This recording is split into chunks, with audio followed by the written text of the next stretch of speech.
আসসালামু আলাইকুম সুপ্রিয় দর্শক, কেমন আছেন? আশা করি সবাই ভালো আছেন।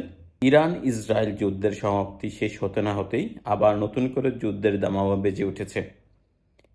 দক্ষিণ এশিয়ার দুই শান্তিপ্রিয় রাষ্ট্র থাইল্যান্ড এবং কম্বোডিয়ার মধ্যে গতকাল 24 জুলাই থেকে নতুন করে আবার যুদ্ধে তারা জড়িয়ে পড়েছে। কম্বোডিয়া 1906 সালে ফরাসি উপনিবেশ থেকে স্বাধীনতা লাভ করে। কম্বোডিয়া এবং থাইল্যান্ড দুটি পার্শ্ববর্তী রাষ্ট্র এবং তারই সাথে পাশে আরেকটি রাষ্ট্র আছে, সেটা হচ্ছে লাওস। এই তিন রাষ্ট্রের সম্মিলিত যে অঞ্চল আছে এটাকে বলা হয় এমারাল্ড ট্রায়াঙ্গেল। এমারাল্ড ট্রায়াঙ্গেল অঞ্চলটি লাওস, কম্বোডিয়া এবং থাইল্যান্ড এই তিন রাষ্ট্রের সম্মিলিত স্থানে অবস্থিত। এর এমারাল্ড ট্রায়াঙ্গেল যে অঞ্চলটি আছে, এই অঞ্চলটি হচ্ছে ঘন জঙ্গল বেষ্টিত একটি অঞ্চল। এইখানে এই যে অঞ্চল আছে সেই অঞ্চলে একটি বিখ্যাত মন্দির আছে, প্রিয়াস যে একটা মন্দির আছে, সেই মন্দিরের মালিকানা নিয়ে মূলত এই দুই থাইল্যান্ড এবং কম্বোডিয়ার মধ্যে দ্বন্দ্ব চলে আসছে। বলা হয় যে 1966 সালে প্রথম এই দুই দেশের যে প্রিয়াস যেই মন্দির আছে এই মন্দিরের মালিকা নিয়ে তাদের মধ্যে প্রথমবারের মতো মতবিরোধ তৈরি হয়। বলা হয় যে কম্বোডিয়া দাবি করে যে এই অঞ্চলটি তাদের এবং আন্তর্জাতিকভাবে স্বীকৃতভাবে এই প্রিয়াস যে মন্দিরটি আছে সেটি কম্বোডিয়ার অঞ্চলেই অন্তর্ভুক্ত, কিন্তু থাইল্যান্ড এটি অস্বীকার করে আসছে।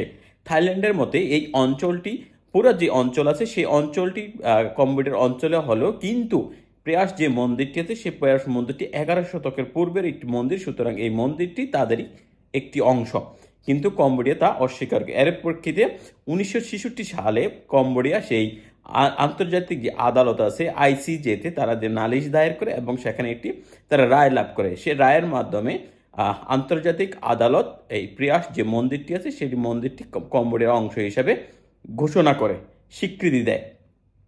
দীর্ঘদিন ধরে এইটা নিয়ে কোনো ধরনের আলোচনা না হলেও 2008 সালে এটি নিয়ে আবার করে উত্তেজনার সৃষ্টি হয়। 2011 সালে এই ব্যাপারটি খুব মারাত্মক আকার ধারণ করে এবং এই দুই দেশ তাদের মধ্যে সংঘর্ষে জড়িয়ে পড়ে।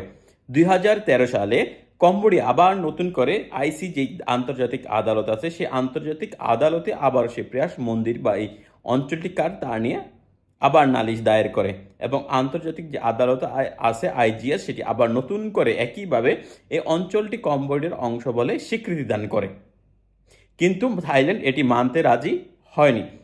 ফলে এই দুই দেশের মধ্যে আবার উত্তেজনার সৃষ্টি হয়। এই উত্তেজনার প্রেক্ষিতে 2000 সালে এই দুই দেশ একটি যৌথ কমিশন, সীমান্ত সমস্যা যে আছে সীমান্ত সমস্যা সমাধানের জন্য একটি যৌথ কমিশন গঠন করে। কিন্তু এত কিছুর পরেও 2013 সাল পর্যন্ত এর ধরনের কোনো ধরনের সুরাহা তারা তৈরি করতে পারেনি। তবে আগের যে সাংঘর্ষিক অবস্থা থেকে সেই অবস্থায় তারা বেরিয়ে আসতে সক্ষম হয় এবং এই দুই রাষ্ট্র আশা পোষণ করে যে দিন দিন তাদের এই অবস্থাটি হয়তো আর উন্নতি ঘটবে, কিন্তু দেখা যায় 2025 সালে এটি এসে আবার মারাত্মক আকার ধারণ করে। এই উত্তেজনার মধ্যে আঞ্চলিক সংগঠন আসিয়ান এই যুদ্ধের পরিস্থিতি থেকে বের হয়ে আসার জন্য তারা পদক্ষেপ গ্রহণ করে এবং যুদ্ধবিরতির আহ্বান জানায়। কম্বোডিয়া এই আহ্বানে সাড়া দিলেও থাইল্যান্ড তা প্রত্যাখ্যান করেছে। থাইল্যান্ড বলেছে যে উপযুক্ত জবাব দেওয়ার আগ পর্যন্ত তারা কোনো ধরনের যুদ্ধবিরতিতে অংশগ্রহণ করবে না বা সম্মত হবে না। এই ছিল আজকের মতো। পরবর্তী আপডেট জানার জন্য সাথে থাকবে। ধন্যবাদ সবাইকে। আসসালামু আলাইকুম।